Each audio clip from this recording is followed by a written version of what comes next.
What is up, you guys? Max back here with another video. In this video, we're going to be talking about the C8 Corvette Z06X that has been highly rumored and anticipated by some, especially because of some of the recent comments made by Chevy Engineers. We're going to be talking about that and more. I'm going to be giving you guys my thoughts about what kind of demand might be, correlated to a car like this if it really becomes a thing. If you enjoy Corvette content, subscribe for weekly videos.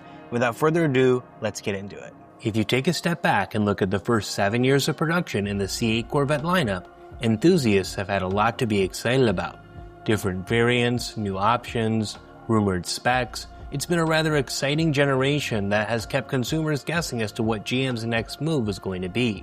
I do think one of the rather fulfilling moments for Corvette buyers was when the 2023 Z06 was announced with a 5.5-liter flat-plane crank V8.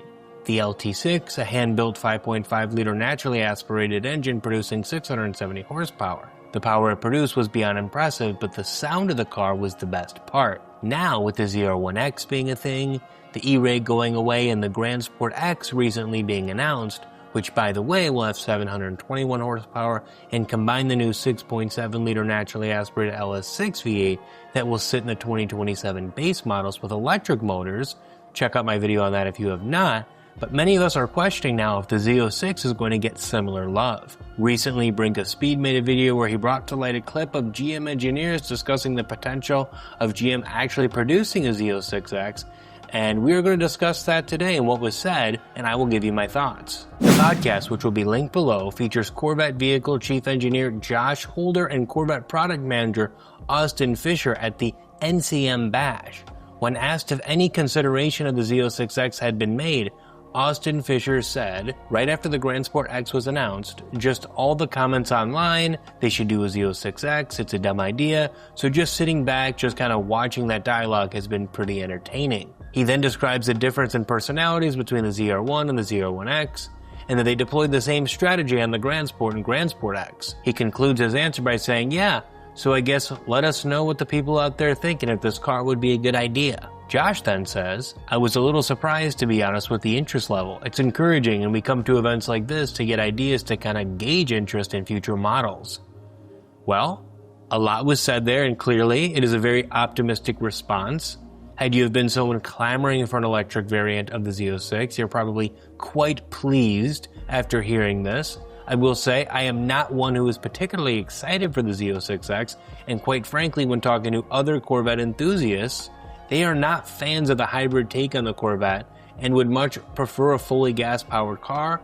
I do understand the performance that can be achieved with a hybrid. You also do sort of get the best of both worlds in a way with this car, but I do not believe the majority of potential buyers would see it that way. Production and sales are not always the best way to see demand, but it gives us a general feel. I'm about to give some estimates on 2026 Vette production. These are not confirmed nor finalized, but these figures are based on preliminary model year allocation percentages reported by Chevrolet.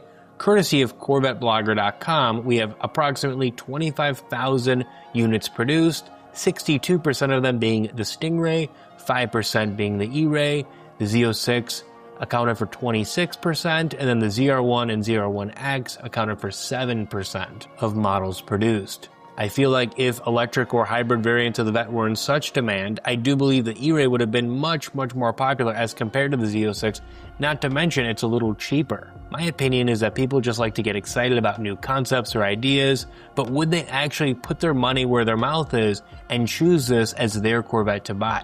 My prediction would be that most people would prefer a regular Z06 when factoring whatever price hike the X would realistically be offered at.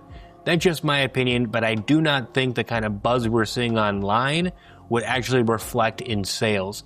But I could be wrong, as the kind of power that the Z06X would be able to produce might be off the charts, and it might be something that Corvette buyers that are considering buying a new car would take into account, and maybe that would get them to pull the trigger. Thank you guys so much for watching. Really appreciate the support. If you guys want to watch more Corvette content, definitely subscribe. Leave your comments down below.